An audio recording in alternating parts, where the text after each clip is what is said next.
Setelah melalui berbagai pertimbangan, Indonesia memutuskan batal membeli 100 juta vaksin COVID-19 buatan perusahaan farmasi asal Inggris AstraZeneca. Hal itu lantaran AstraZeneca tidak bersedia bertanggung jawab bila terjadi kegagalan produksi vaksin COVID-19 pada pertengahan 2021.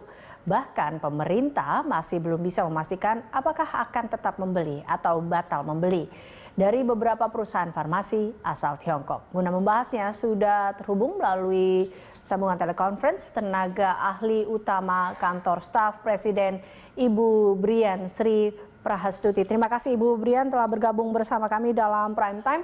Bu Brian, ini terkait dengan pembatalan atau mungkin kita masih belum tahu apakah betul-betul batal atau tidak terkait dengan vaksin keluaran farmasi Inggris yaitu AstraZeneca. Bu Brian.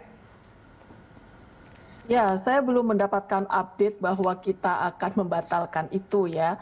Tetapi memang situasinya kan sekarang ini yang sedang diupayakan oleh pemerintah kan untuk mendapatkan komitmen.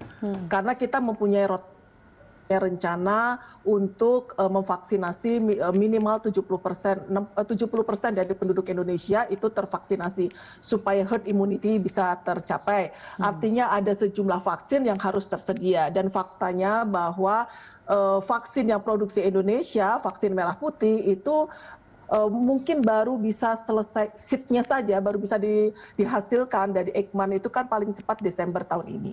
Masih ada proses uji klinis, jadi masih panjang perjalanannya. Artinya kita harus mendapatkan vaksin ini dari luar. Dicarilah upaya-upaya kerjasama bilateral dan multilateral untuk mendapatkan komitmen vaksin ini. Tetapi kan kita belum memutuskan jadi atau tidak, kemudian mau dipergunakan atau tidak, karena semuanya sangat tergantung dari proses kesimpulan dari uji klinis tahap 3 dan juga rekomendasi yang dikeluarkan oleh Badan POM untuk Indonesia.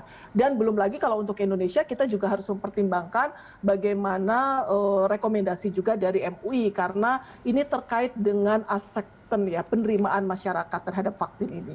Masalahnya kalau vaksin imunisasi massal dilakukan sementara cakupannya tidak mencapai target herd immunity, maka ini lumayan percuma juga gitu loh. Karena kita kan tidak bisa, ada beberapa kelompok masyarakat yang bisa jadi tidak mungkin dilakukan vaksinasi. Nah, mereka ini harus terlindungi.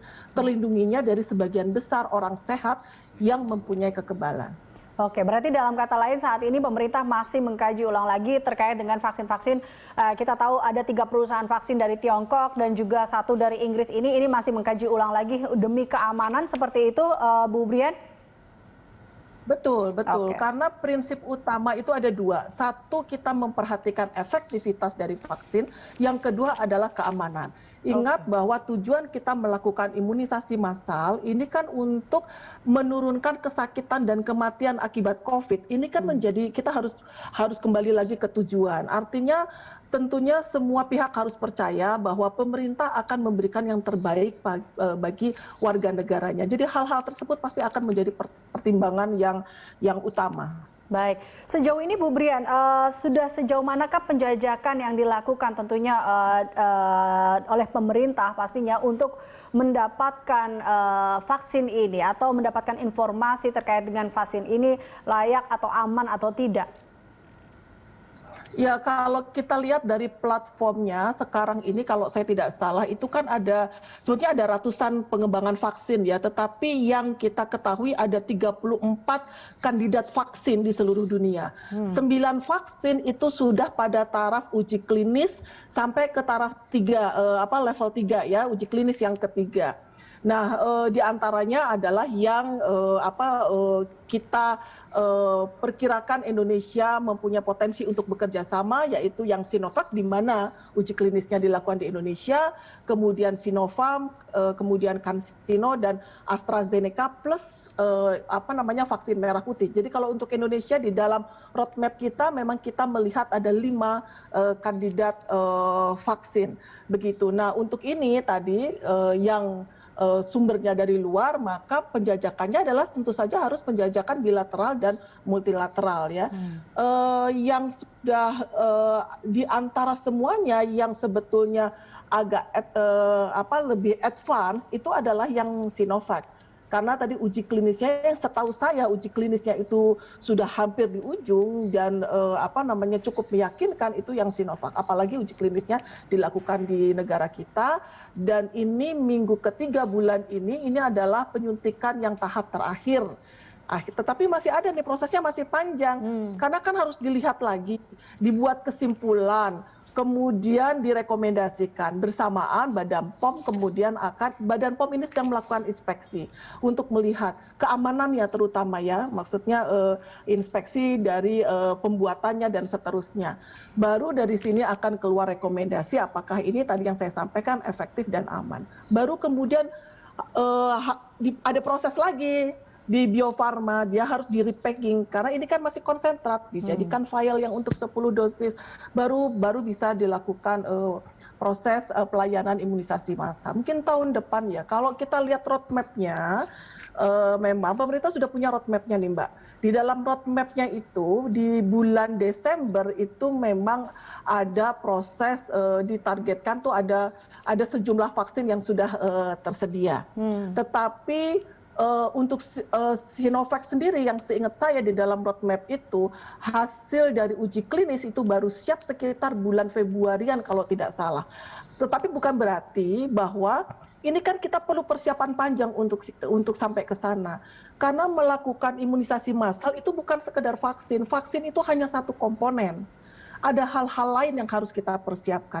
Memastikan siapa penerima manfaatnya, memastikan rantai dinginnya, karena vaksin ini harus diperlakukan dengan sangat khusus.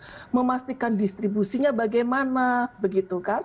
Nah, ini banyak sekali persiapan, sehingga persiapan-persiapan itulah yang sudah mulai dilakukan secara intensif semenjak mulai bulan ini. Oke, baik. Sebelumnya kita mendengar terkait dengan vaksin yang akan keluar atau ada beberapa tahap pertama yang akan keluar di bulan November ini. Berarti itu bisa dikatakan bahwa akan mundurkah seperti itu, Ibu Brian? Itu dimungkinkan kan, sekali lagi kan kalau di dalam roadmap itu kan kita rencana yang paling optimis ya. Tetapi lagi-lagi ini faktornya kan faktor yang dinamis, variabel penentunya itu sangat dinamis, tadi saya sudah sebutkan. Jadi bisa saja mundur, itu tergantung rekomendasi yang keluar. Baik, Bu Brian, kita tahu bahwa kita sangat membutuhkan melihat bahwa jumlah dari warga negara Indonesia begitu besar dan kita juga lihat jumlah tren yang semakin meningkat terkait dengan kasus positif ini, berarti itu menandakan bahwa kita cukup banyak membutuhkan vaksin COVID-19 ini. Nah, jika dibatalkan kerjasama dengan salah satu vaksin nanti, ini bagaimana mencukupi kebutuhan vaksin bagi masyarakat yang tentunya sudah sangat mendesak ini? Saya tidak tidak begitu yakin bahwa ini akan dibatalkan ya. Sekarang faktanya seperti ini. Uji klinis 2 itu sebetulnya kita sudah bisa memprediksi bahwa vaksin ini itu aman. Selesai uji klinis 2. Tetapi di uji klinis 3 itu sampelnya ditambah sehingga kita bisa melihat efek samping yang mungkin kalau jumlahnya besar itu masih akan muncul. Atau ada yang disebut dengan kejadian ikutan pasca imunisasi. Itu bisa dilihat di uji klinis 3. Jadi sebetulnya kita sudah bisa memprediksi bahwa ini akan aman. Tetapi tentu prinsip kehati-hatian harus kita jalankan. Oleh karena itu kemudian peranan Badan POM untuk memberikan rekomendasi itu menjadi penting. Dan bahwa uji klinis itu sampai tuntas dan kemudian resmi dipublikasikan itu menjadi penting. Jadi kalau saya melihat sih kemungkinan ini masih tetap akan berjalan. Hanya kita tinggal menunggu kepastiannya saja dan jenis vaksin mana yang akan kita pergunakan. Kan tadi saya sudah sampaikan kandidatnya banyak ya, begitu. Oke, baik. Baik, terima kasih Bu Brian telah bergabung bersama kami dalam Prime Time. Dan pemirsa, Brian Sri Prahastuti, tenaga ahli utama kantor Staf